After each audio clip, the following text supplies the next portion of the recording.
Welcome to future vision study centre Salem. UG டெட்ல zoology மேஜருக்கு நியமன தேர்வு அதை தான் நம்ம இப்போ பார்க்க போகிறோம். ஸோ இங்கே உங்களுக்கு சாம்பிள் மெட்டீரியல் கொடுத்துருக்கோம். ஸோ இதில் யூனிட் 5 தான் பார்க்க போகிறோம், அதாவது அனிமல் ஃபிசியாலஜி. ஸோ இந்த அனிமல் ஃபிசியாலஜி அப்படின்னு எடுத்துக்கிட்டோம்னா அதோட ஓவரால் டாபிக்ஸ் என்னென்ன அப்படின்னு பார்த்தோம்னா இங்கே பார்த்தாவே தெரியும். ஸோ இதை அதோட சம்மந்தப்பட்ட டாபிக்ஸ்க்கு ஏற்ற மாதிரி நாங்கள் இங்கே செக்ரிகேட் பண்ணிடுவோம். எப்பயுமே ஒரு சிலபஸ் அப்படின்னா என்ன டாப்பிக்கோ அதுக்கு ஏற்ற மாதிரி நம்ம செக்ரிகேட் பண்ணிக்குவோம். அந்த மாதிரி இப்போ நியூட்ரிஷன் அப்படின்னு எடுத்துக்கிட்டா ரெஸ்பிரேஷன், சர்க்குலேஷன், எக்ஸ்கிரீஷனுக்கு கீழே என்னென்ன பார்க்க போகிறோம், ஆஸ்மோரெகுலேஷன்னா என்ன, மஸ்குலர் சிஸ்டம்னா என்ன, நர்வஸ் சிஸ்டம்னா என்ன, ரெசப்டார்னா என்ன, என்டோக்ரைன் சிஸ்டம் அப்படின்னா என்ன, அதில் என்னென்ன பார்க்க போகிறோம் அப்படின்னு சொல்லி இப்படி நம்மளால டாபிக்ஸ் வைஸாக பிரிச்சுக்குவோம். ஸோ இன்னைக்கு நாம் என்ன பார்க்க போகிறோம் அப்படின்னு பார்த்தோம்னா என்ன டாபிக் பார்க்க போகிறோம் அப்படின்னா ரெசப்டார்ஸ் அப்படின்ற டாபிக் தான் பார்க்க போகிறோம்.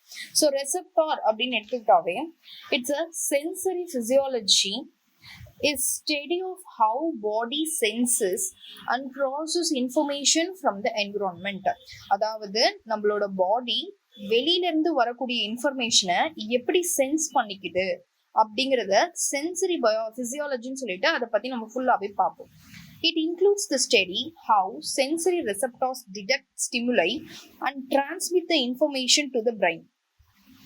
இந்த சென்சரி பிசியாலஜி அப்படின்னா எடுத்துக்கிட்டா என்ன பண்ணுவோம்னா டு ஸ்டடி எதை பத்தி படிக்க போறோம் அப்படின்னா எப்படி நம்ம கிட்ட இருக்க சென்சரி ரெசப்டார்ஸ் வேலை செய்யுது, எப்படி ஸ்டிமுலை ஆயிட்டு எப்படி இன்ஃபர்மேஷனை பிரெயினுக்கு டிரான்ஸ்ஃபர் பண்ணுது அப்படிங்கிறத பார்ப்போம். ஓகே, அப்ப ரெசப்டார்னா என்ன? It's a sensory organ. அது ஒரு சென்சரி ஆர்கன். இது ஒரு ஸ்டிமுலஸை ரிசீவ் பண்ணுது. ஸ்டிமுலஸ் அப்படிங்கிறது தூண்டலை ரிசீவ் பண்ணிக்குது. இப்ப எக்ஸாம்பிளுக்கு என்னென்ன சொல்லலாம் அப்படின்னா ஐ, இயர், நோஸ், டங், ஸ்கின், அதாவது ஐம்புலன்கள்னு சொல்லுவோம் இல்லையா, அது 5 கொடுத்துருக்காங்க. A receptor may be specialized single cell or group of cell. ஒரு ரெசப்டார் அப்படிங்கிறது ஒரே செல்லால் ஆனதா இருக்கலாம், இல்ல குரூப் ஆஃப் செல்ஸா இருக்கலாம்.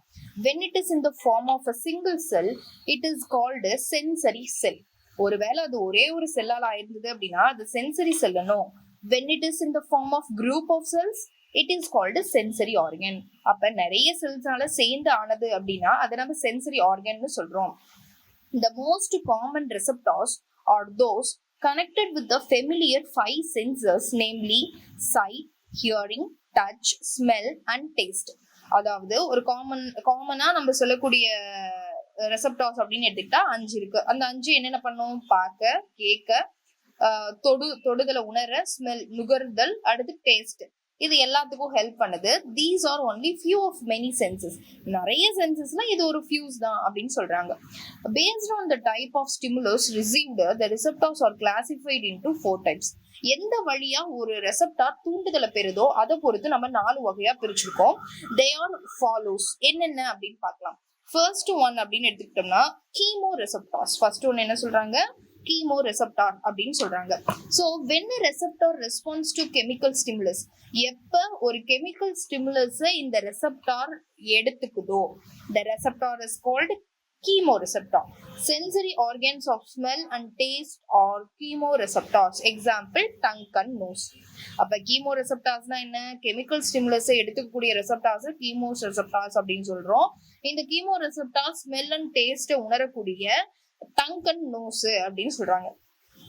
அடுத்து போட்டோ ரெசப்டார். போட்டோ அப்படின்னாவே லைட் அப்படின்ற வார்த்தை வந்துடும். ஸோ லைட் அப்படின்னு எடுத்துக்கிறோம் அப்படின்னா லைட் அப்படின்னாவே இட்ஸ் த ஸ்டிமுலஸ் என்ன வேலை வருது? லைட்டா வருது. The receptor is stimulated by the light is called photo receptor.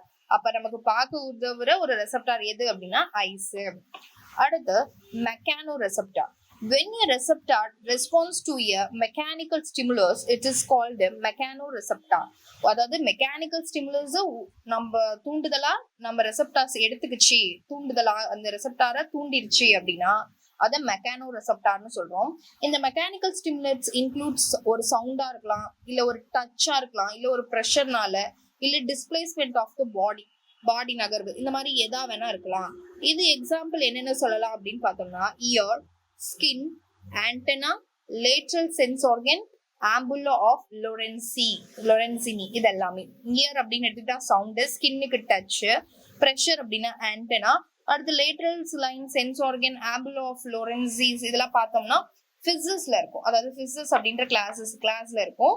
இது தண்ணியோட நீரோட்ட நிலையம் வந்து அதோட ஸ்கின்ஸே வந்து உணர்ற மாதிரி அது ஸ்கின் மேல இருக்கக்கூடிய ஒரு லைன்ஸ், இது வந்து ஒரு ஸ்பாட்ஸ் மாதிரி இருக்கும். ஆம்பிள் ஆஃப் லோரன்சி அப்படிங்கிறது.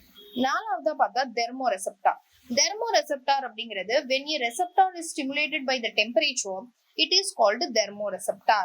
Example, skin. Based on the position of the receptor, they are classified into 3 types.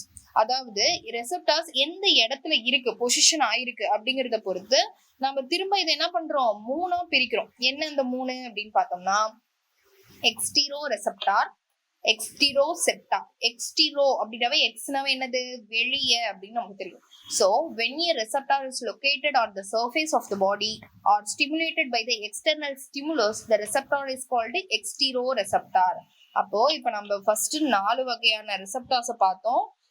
Chemo receptor, photoreceptor, mechanoreceptor. அடுத்து லாஸ்டா தெர்மோ ரெசெப்டார்னு பார்த்தோம். இப்ப தெர்மோ ரெசெப்டாரை பொறுத்த வரைக்கும் எந்த இடத்துல பிரசன்ட் ஆயிருக்குங்கிறத பொறுத்து நம்ம திரும்ப 3ஆ பிரிக்கிறோம். அதுல ஒண்ணுதான் எக்ஸ்டீரோசெப்டார்.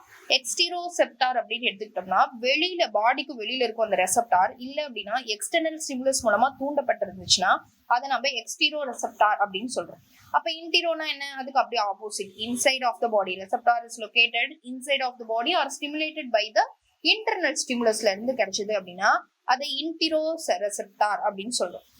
இல்ல இன்னொன்னு 3வது வகை ப்ரோபைரோசெப்டார்ஸ் அப்படின்னா these receptors specifically concerned with equilibrium and coordinated locomotion are called ப்ரோபைரோசெப்டார்ஸ் அப்படின்னு சொல்றாங்க.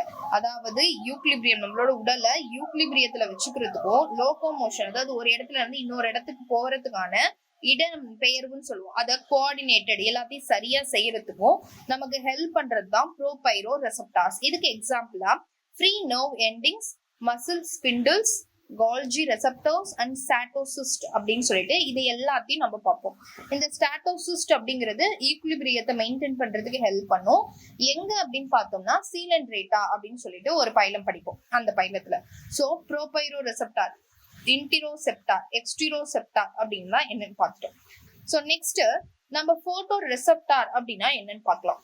Future Vision Study Center, 2nd floor, ABK Maruti Plaza, opposite Hotel Lakshmi Prakash, SKS Hospital Road, New Bus Stand, Salem 4. For contact 90420 30163 and web address www.futurevision.ias.com.